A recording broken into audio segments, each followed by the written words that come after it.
All right, welcome to today's episode of Words of the Wise. I have Chief Brueggemann from O'Fallon PD in Illinois.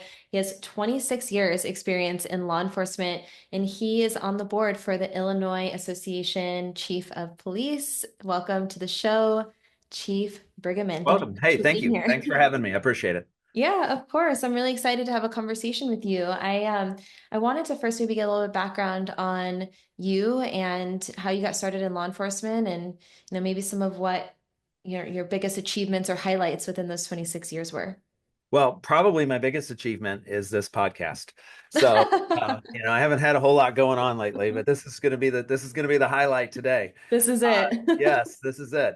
No, I've been in law enforcement policing for 26 years. Grew up in the area and went to school, and I always kind of what I initially thought I wanted to be a priest, which was kind of an interesting thing. I kind of liked what a priest did. I liked how, people listened to a priest, and growing up Catholic, it was kind of one of those things. And it was kind of my first foray into like leadership. And my father was a high school principal, and he was a leader. And I kind of looked at that. And so I always kind of thought, oh, maybe I want to do this. And then I saw policing. I was a volunteer firefighter for a little bit. And then, thought about policing, and realistically, that was the only thing that held my interest in college. So I graduated from Southern Illinois University in Carbondale, and was very fortunate. Just about 6 months after I graduated, to get a job with the O'Fallon, Illinois Police Department, and I've been here for 26 years. And I've had a very fortunate career here, where I've served as a school resource officer and a detective and a sergeant and a lieutenant and all that rigmarole. And so I've been the chief for the last 3.5 years here in O'Fallon. And like you said, I currently serve on the executive committee or the board for the Illinois Association of Chiefs of Police, and then our regional association, which is Southern Illinois Police Chiefs Association. So very active, trying to, when you get involved in these organizations, you just want to learn as much as you can to try to help your own organization succeed. So. Yeah, absolutely. Well, thank you for sharing. And I was curious if throughout your career, did you have any mentors or anyone who helped kind of shape the leader that you are today? Oh, definitely, 100%. There was I learned a lot of things from people who did things the wrong way, and what not to do. But realistically, probably my biggest mentor would be the chief that was before me, Eric Van Hook, who oddly enough was just elected the mayor of our city last week or 2 weeks ago. So he was my chief for many years, for about 10 years, as I was moving up through the ranks as a lieutenant and a captain. And I got to learn a lot from him about what to do, how to treat people. I loved one of the things he always says: people don't care how much you know until they know how much you care. And it's something that's kind of resonated with me, throughout my career, in that you don't have to be the smartest in the room. You just have to care about people, and you have to be good to people. And he was always really good to people. So it's wonderful to have him back. He's always been my mentor, and he's always been somebody that's been there for me. But it's wonderful to have him back to be my boss again as the mayor of our city. So. I love that advice and that reminder that it's all about people. Mhm. And how can you make people feel like they're cared for and supported and valued? And I think that that's really solid to remember, not just in your career, but just in life. Yes. Yeah.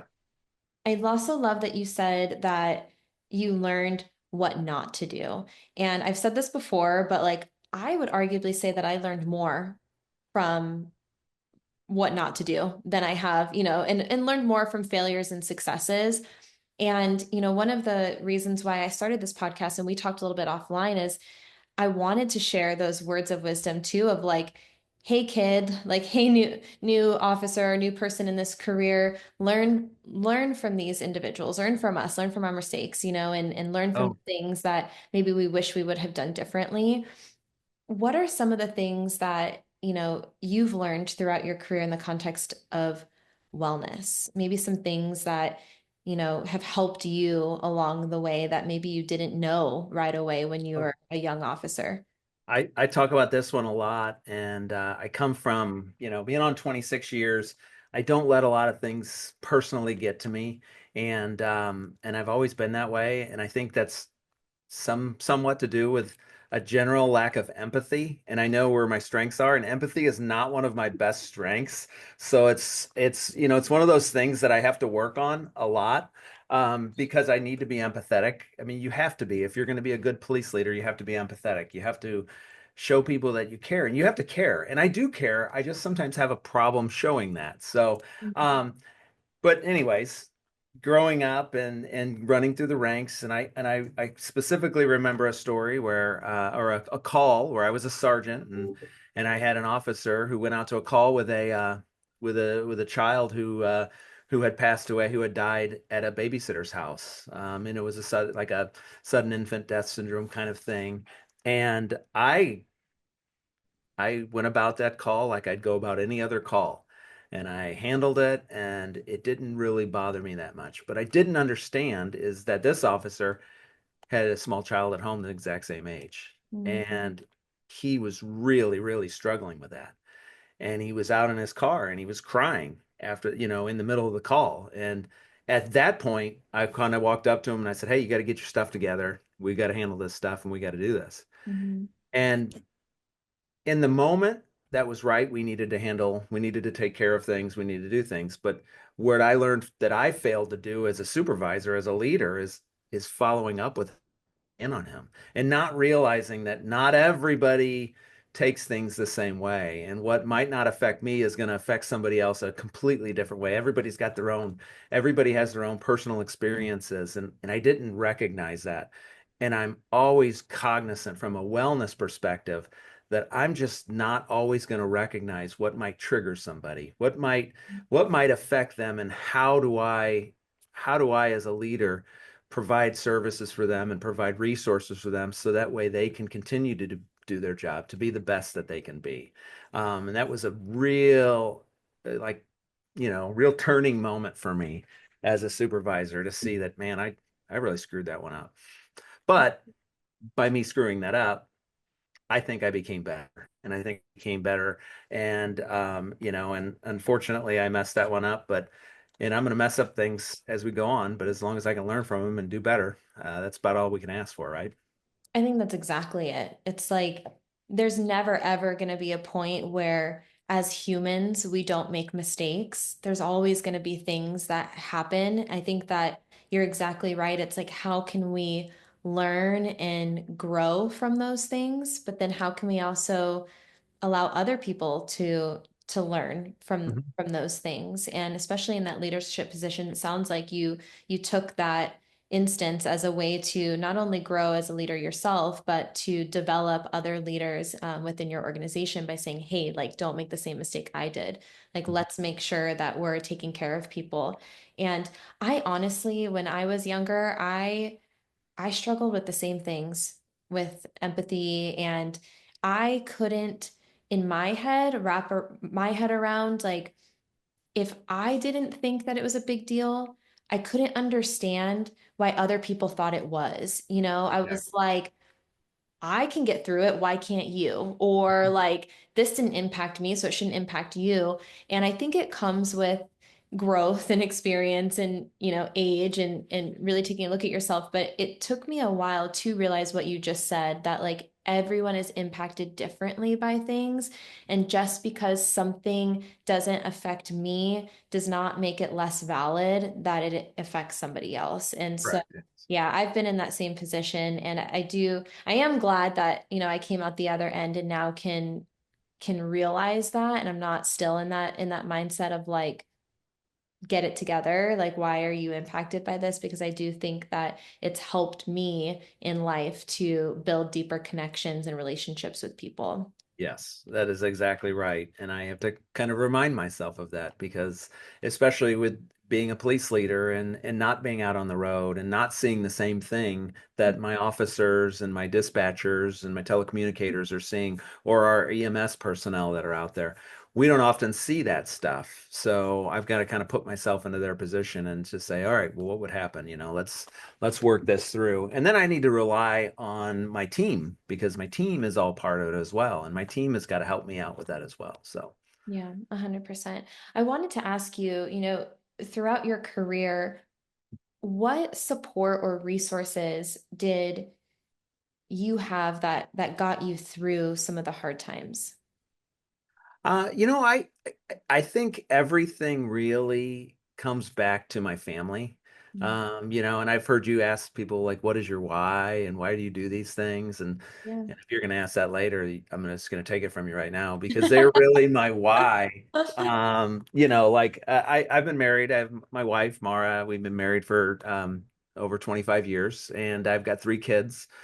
24-year-old boy, and then two girls, 21 and 18. So realistically, it's been them that have kind of kept me grounded, and kept me on pace. Really, my wife, because when we talk about going through shift work and working as a detective and working long hours and those things, I forgot about all that stuff already. She remembers it because she dealt with the kids when they were little, but she's been a strength. She's been kind of my rock, and she's kind of kept me grounded as to what truly matters.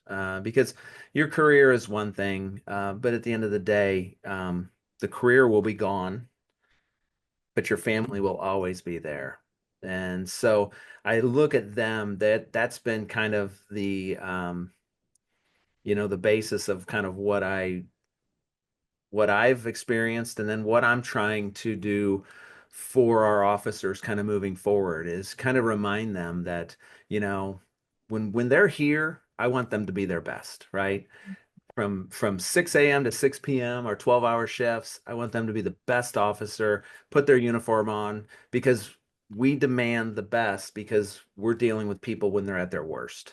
Right. But then, so they expect the best from us. And then when they take that uniform off at the end of the day, I still want them to be their best, but I want them to be the best at home. They need to be the best dad, mom, spouse, partner, friend, brother, sister, whatever keeps them moving forward. Because at the end of the day, at the end of the career, I'm going to take this badge off and I'm going to set it down and I'm still going to be Kirk Brueggemann, Mara's husband, and Max and Kira and Reese's dad. I'm no longer going to be Chief Brueggemann. You know, that'll be done. This is. I love it while I'm here, and I'm here for my 30 years or however long I'm here. But I'm going to be that for the rest of my life, my entire life. So. Yeah, and I'm curious to know, like, how did you separate that? Was there anything that you did that was like a secret sauce to that? Because I think it's a challenge. I talk to a lot of people where it's like it's so hard not to bring the job home, and it's so hard to disconnect and to be fully present at home to build that healthy family unit. Was there anything or any like secrets or tricks that you did that Ugh. helped you to like be able to like once you walked out the doors, be that fully present person within your home? I've always been, well, you give me a lot of credit there. I haven't always been fully Mhm. present, and I'm still not always fully present when I get home. I'm tied to this, as a chief, I'm tied to my phone all the time, and there's always things that are going on, and my mind is wandering, and my mind was wandering back then. Um, so I do the best I can, and I've failed a lot at that. Mhm.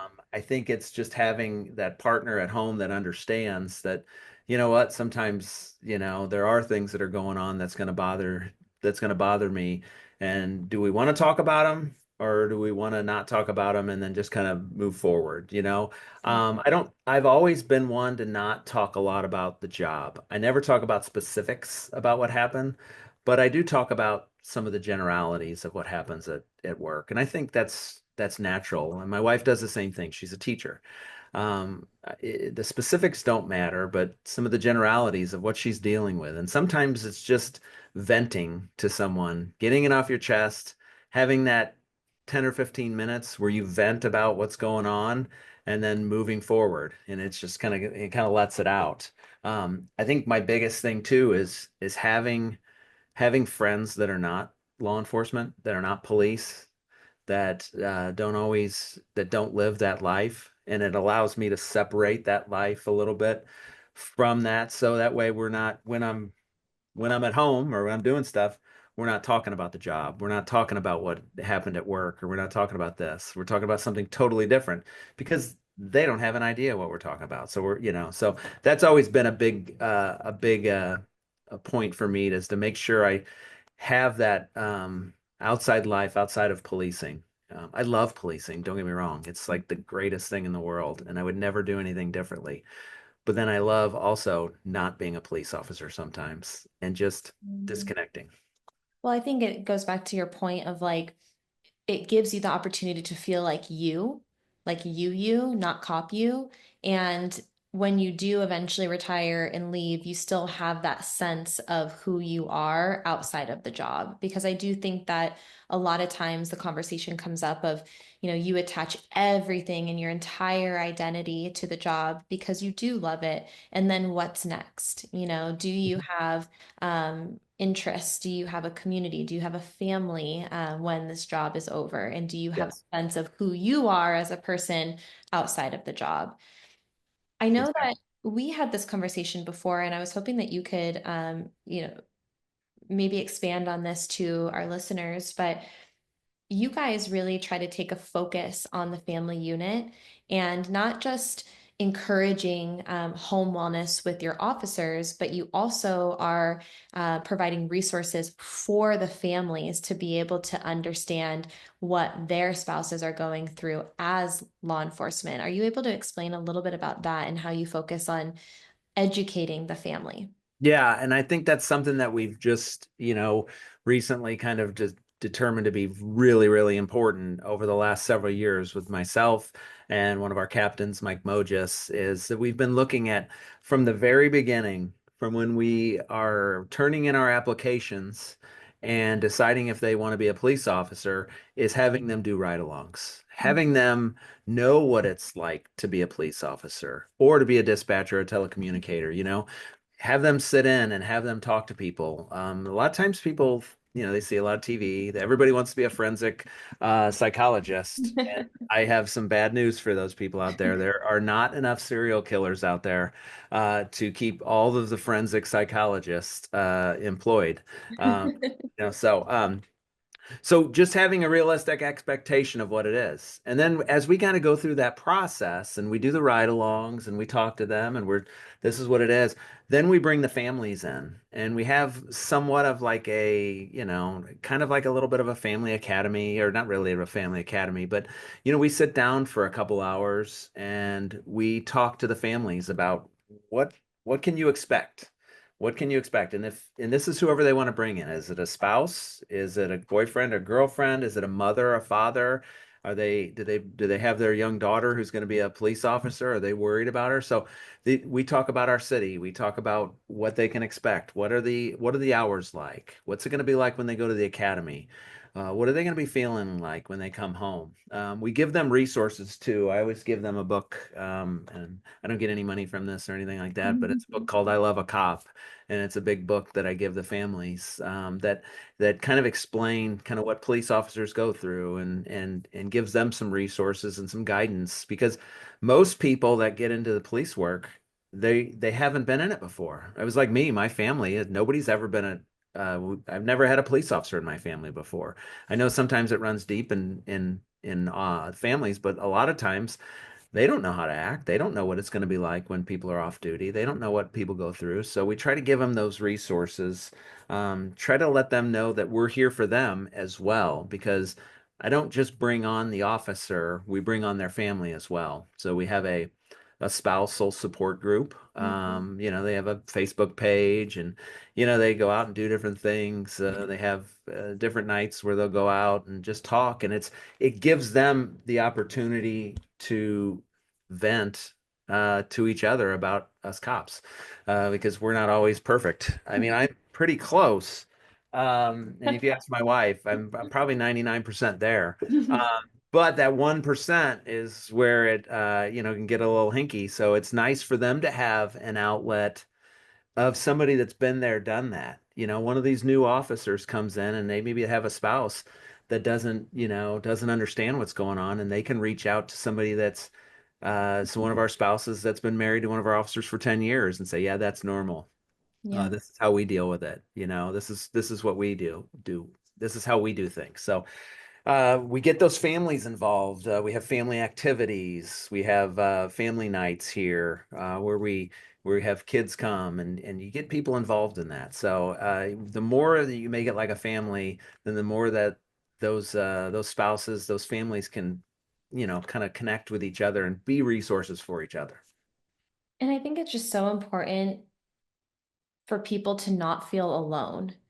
I think as soon as someone feels alone, like that's when a lot of the challenges start to come in mentally of, not knowing what to do. There's isolation. I love that you create that community for family members so that there's more understanding and more connection. And then hopefully that helps to build that stronger family unit on one side of things. And I know, and this is a totally different context, but kind of on the same realm of creating that community so that you don't feel alone, you do something really unique from an executive level with connecting with other chiefs and retired chiefs. Can you explain a little bit about that? Oh yeah, and that's kind of been my lifeline.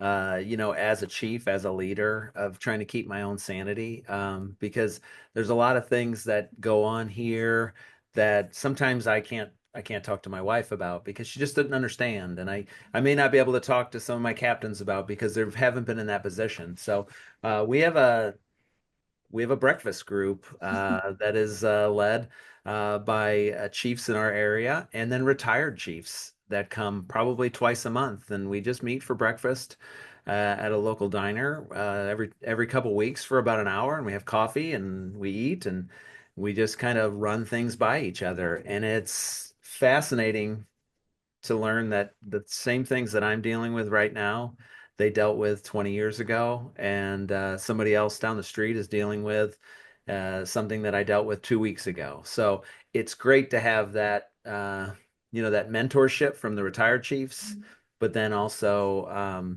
you know, the other advice from the chiefs that are actually doing the job. So you look at different people. So a retired chief that did something 20 years ago may not be relevant. Dealing with people is always going to be relevant, but they may not have the same uh, knowledge about some technology or some things that are going on. So you reach out to some of your chiefs that are working the job now. So it's kind of the best of both worlds, and it's pretty fantastic. Gets me out of the house early in the morning, and it gives me something to do. So, I think that that's really cool. And, I've had a lot of conversations with leadership that say, the higher you go, the lonelier it is. And you don't feel like you have anyone to talk to. When you're at that chief level, it's like there's nowhere to go up. And a lot of times they don't feel like it's appropriate to go down and to speak to, other people within the organization. And so there's been a lot of conversations about, regional peer support teams from executive levels and, how can you create that community where, as leadership, you feel like you have somewhere to go and someone to talk to. But I'm a really, really big fan of simple things can create such a big impact. And obviously, everyone's busy and there's logistics, but planning a breakfast every couple weeks with people around you to get together, to connect, to feel like you're not alone is to me such a cool idea and a great way to keep you guys mentally well. and it's really a text group that, hey, anybody got time for breakfast tomorrow? And like, if we have time, we'll come. Sometimes there's different people there. Sometimes there's 10 of us at the table. Sometimes there's four of us. And Yeah. then I also have something that our captains do, which is fantastic too. They call it the number twos, like our deputy chiefs. They get together once a month and they go to lunch with other deputy chiefs and captains throughout the area. to complain about us. So that I think is probably one of the greatest things. We started that several years ago, right before I became a chief, and it's I love that they keep continue to do that because they also need that support as well, because they're getting pulled in two different directions. They're getting pulled from their chiefs, and then they're getting pulled from their lieutenants and sergeants. So they Yeah, need people to vent to as well. I love that. And I think it's just like a reminder to anyone who's listening that wellness can be simple. Hmm. It's like it doesn't have to be this big grand thing. It could be as simple as a text group where you guys get together for coffee and breakfast every once in a while and you vent and you complain and you Yeah. run ideas off of each other and you connect with each other. And there's now an environment where you feel like you have a community and you're not alone. Of course, yes. I wanted to highlight some of the other things that you guys are doing organizationally because I know, obviously we talked about family and the importance of that. You also take a a focus on financial wellness and the importance of, supporting your people from a financial perspective. Can you maybe highlight that and then anything else you guys are doing organizationally that you think is successful? Oh, okay. Yeah. I think our we had financial wellness nights here at the police department. And it was something that we saw that we talked to people and we see that, we do okay. We make decent money here, but then you always have those officers that are living paycheck to paycheck. And then that causes a certain amount of stress in their life because they're not making ends meet at home. They're working overtime. They're having to pick up extra shifts just to make ends meet or to continue living the lifestyle that they are accustomed to. So we wanted to just educate people, and we didn't want people getting into a case where you'd be here 20 years, and after 20 years you have your pension, but then you don't have anything else, and then you're fighting to find something else to work for, or you know, you're struggling financially because you're not able to make ends meet. So what we've done is we made a financial wellness night where we brought in financial advisors, we brought in the families, and once again trying to bring that family aspect into it. We brought in my daughter and one of the captain's daughters to do babysitting. So bring your kids Oh, in. They sit in the back. They go back in one of the offices and they watch TV and they babysat.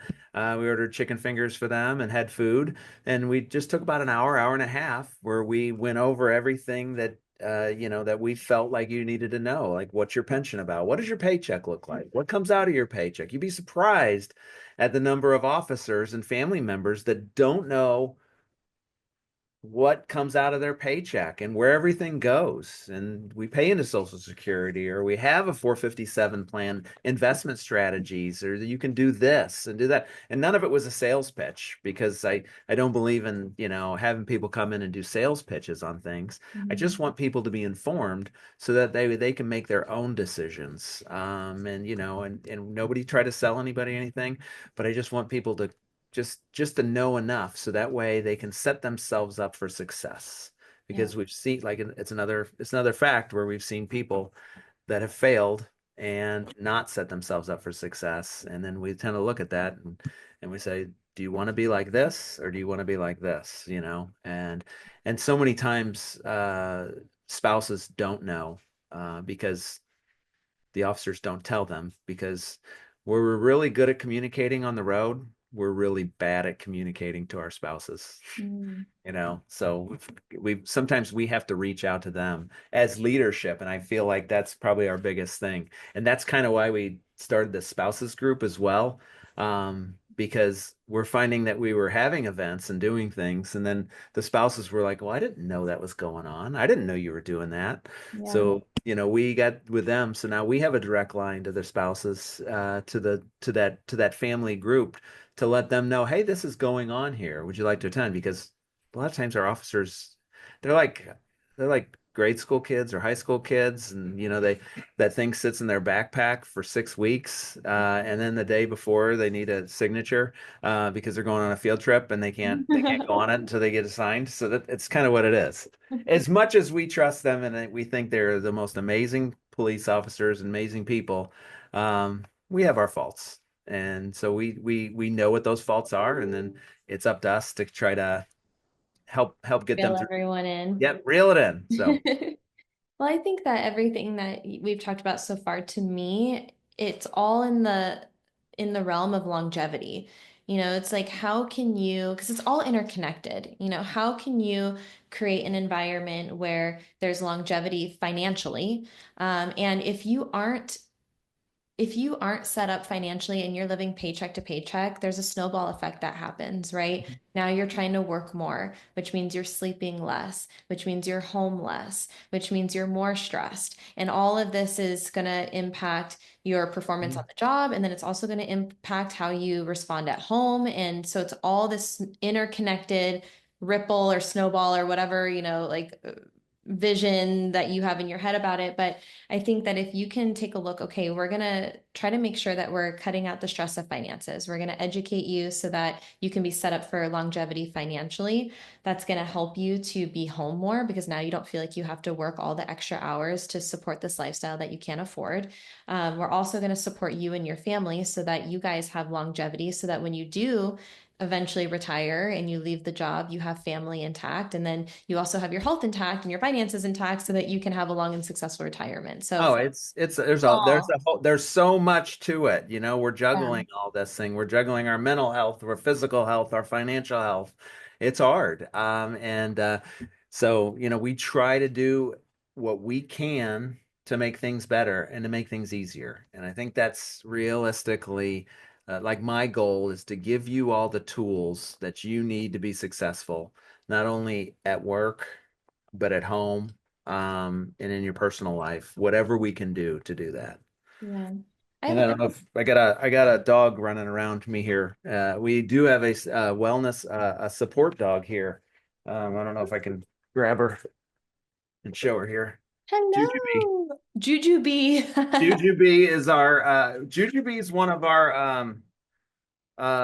our failures and great success stories. We brought her on about a year and a half ago as a station dog, and she was living here, and she was going to provide emotional support to our officers, our dispatchers. She was going to live in the dispatch center, and she loves donuts. 2 weeks ago, she ate 14 of them. Um, Oh, wow. we didn't give them to her. She stole them. But essentially, she lived here in the building for about 8 months, and we found out that that was probably not the best living situation for her.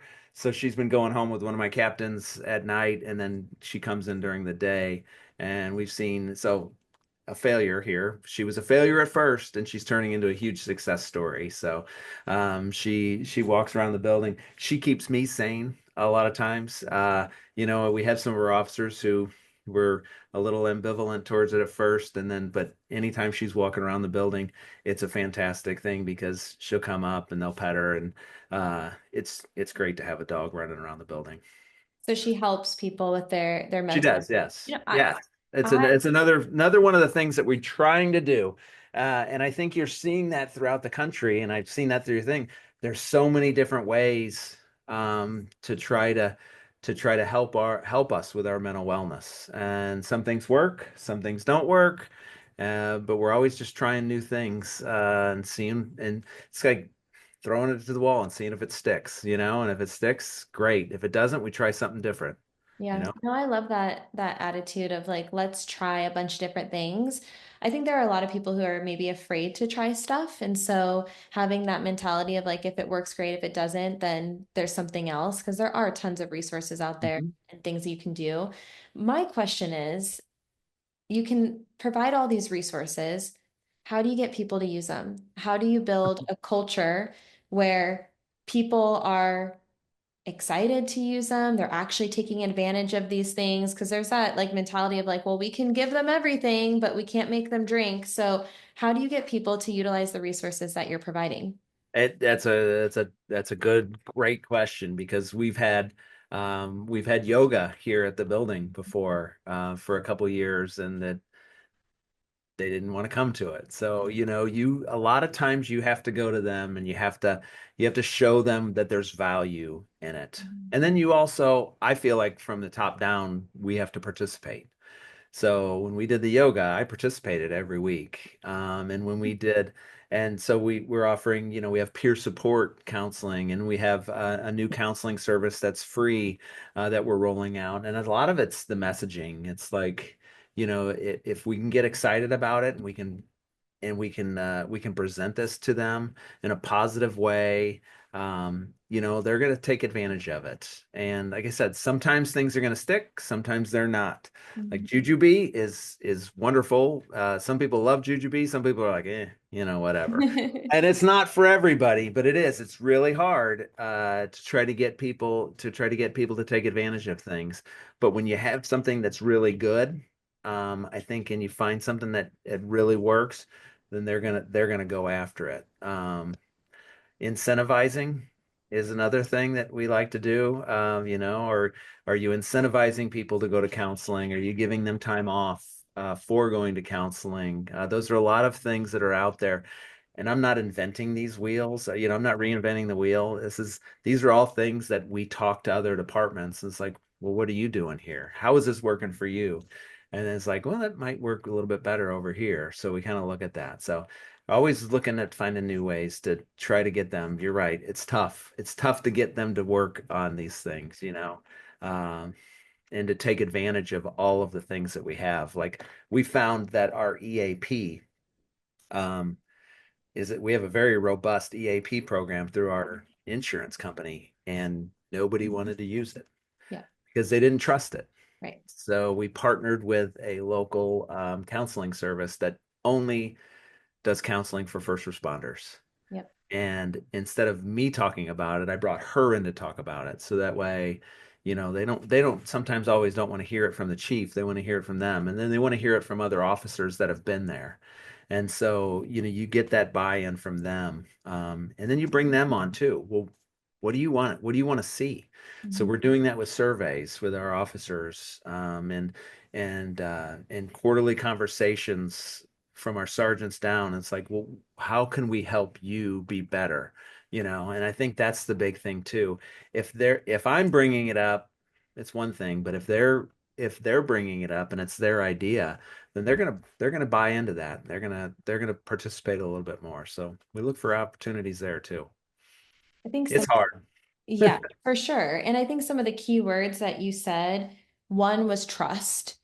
Do they trust it? Do they trust that this is a safe thing? And I've heard a lot of the same feedback about EAP or certain things where they're like, well, we don't want this to get back to anyone, or, maybe these people don't know how to work with law enforcement because they've never worked with this population before. So I do think one of the key words is trust. I also like that you said value, because the one thing that I have found is usually people are not adverse to the result. It's sometimes just like what it is, like the name of it, right? So like if it's yoga, for example, no one is no one's going to raise their hand in a briefing probably to say that they want to do yoga. Maybe a couple, and depending on where you are. But if you said, hey, like who wants to be more flexible, or who wants their back to feel better, or who wants like their, hips and hamstrings to be less tight, like everyone's going to raise their hand, right? So I think that it's, what kind of value is it going to bring to that person? The value is the benefit that they're going to get from it, right? It's not necessarily what you're doing, it's why you're doing it. So I love that you mentioned that. And you mentioned that with yoga, and I hate to cut you off there, but Yeah. the like one of our officers years ago, he found a program that would basically you would hold these poses for like a minute at a time, and I'm basically that's hatha yoga. I mean that he was basically doing yoga, but it was for like weightlifting, and I'm like, oh, they just called it something different, and you're doing the exact same thing that you didn't want to do before. So yeah, Exactly. Yeah. And I laugh about it all the time. You just put tactical in front of it and everyone's on yes. board? Like tactical stretching, and people are like, let's go. But you say yoga and they're like, no way? So um, I also like that you said, because here's the thing, and it's really funny to me. If any if anyone comes to you and looks you in the eye and says 100% of your people are going to participate in this thing, they're lying. Correct. Like Yeah. there is never ever going to be one singular thing that 100% of people are going to participate in. And I like that that you have that mentality of like, hey, it might not be 100%. But as long as there are some things that people are utilizing and that they're helping you, then that's great. Because I think that there is this idea that like, well, if 100% of our people don't use it, we don't want it. And it's like, there's never ever going to be 100% of your people using really anything. Correct. Yeah, if I gave out $100 bills tomorrow, I would probably have 10% of my department just wouldn't show up because for one reason. Who knows? You're exactly right.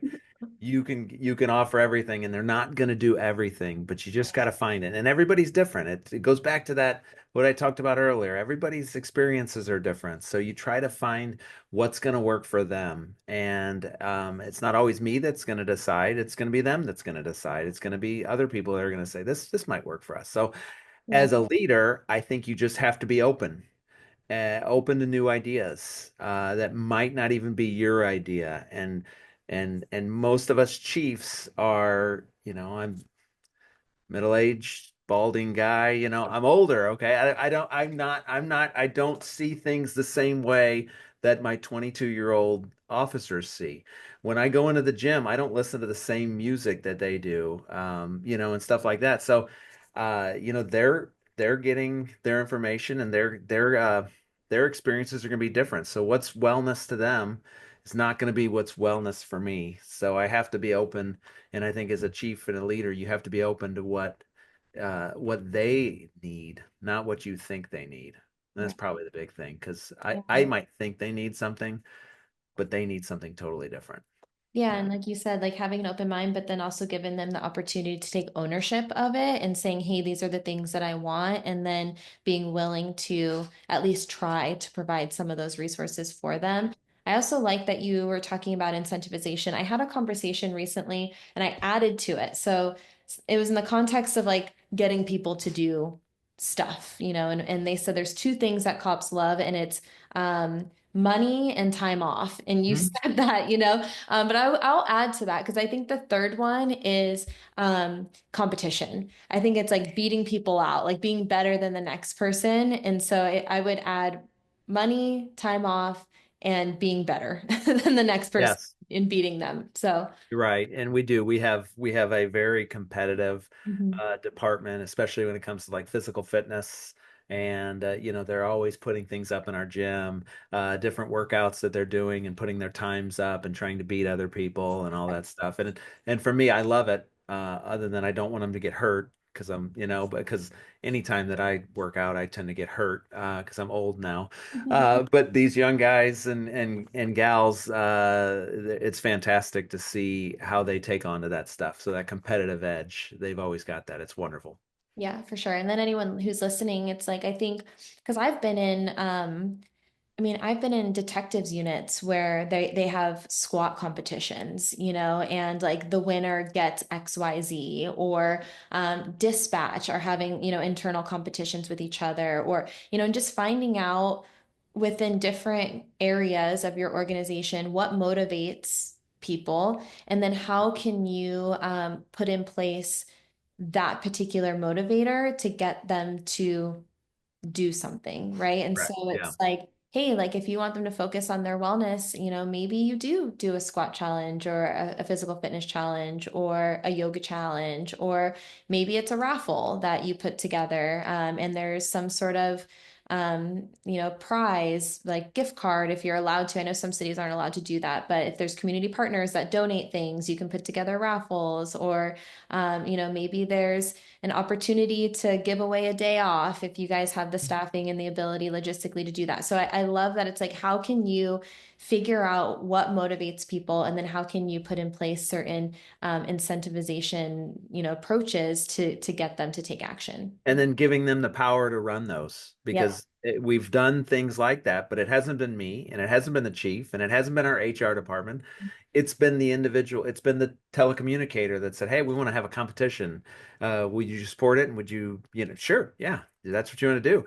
And if 20 people participate out of 100, that's 20 people that did something that probably weren't going to do something beforehand, or you know what I mean? Or 20%. so you just try to get it. see what sticks, and it's going to work. Some people are going to be involved, some people aren't.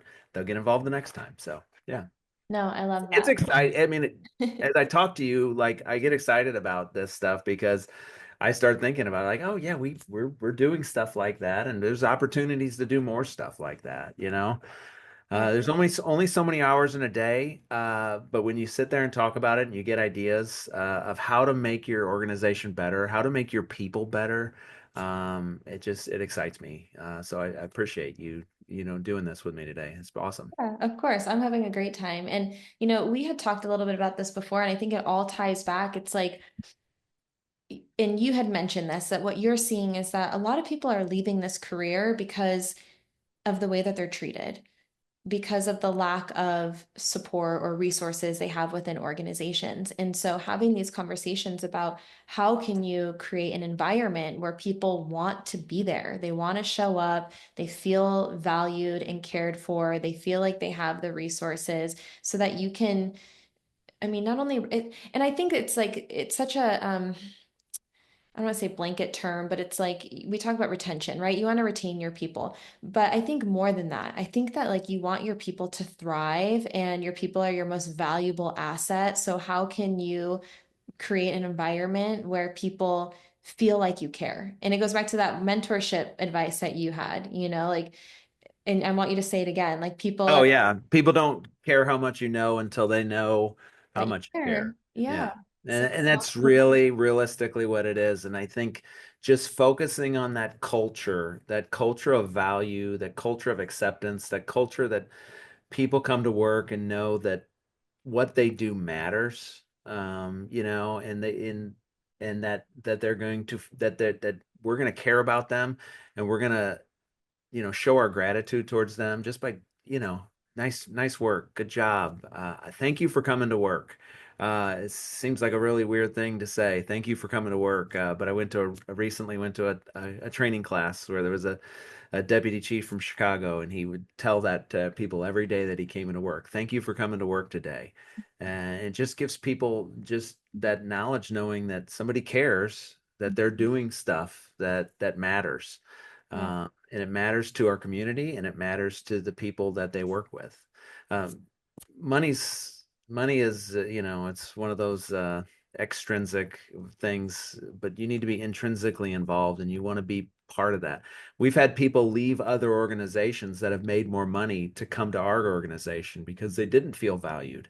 Mhm. So I'm always thinking about that, when we have people. And am I perfect at it? No. I mean, there's times I need to remind myself. I told you earlier, I'm not very empathetic.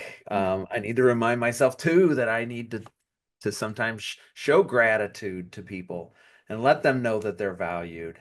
And I get, at Chiefs, we just get busy. We get caught up in our own little world in my office on the far side of the building, that, I'm busy doing stuff, and I kind of forget, hey, I've got all these people here that are doing the work every day and making me look really good and making our community safer and doing wonderful things. I need to make sure that they know that, and Mhm. then to make sure that they're valued for that. So it's a challenge, and I think every chief struggle. I don't know if every chief struggles with it, but it's hard sometimes Yeah. to make sure that you show that. So it's all about that culture, and then creating that culture so that way in your absence, your deputy chiefs, your captains, your lieutenants, and your sergeants, they also show that as well.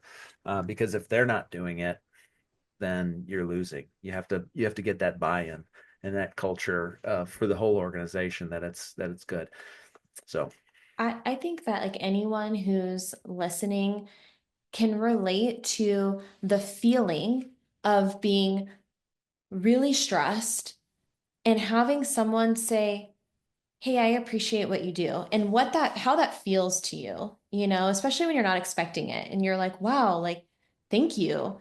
That felt really good. I think there's no one out there who's never had that experience before where someone like did something nice for you or said something nice or validated you or complimented you, in a time where you felt like, maybe you were burned out or stressed, and it just reinvigorates you. It makes you feel good to have someone say, hey, like, I appreciate you.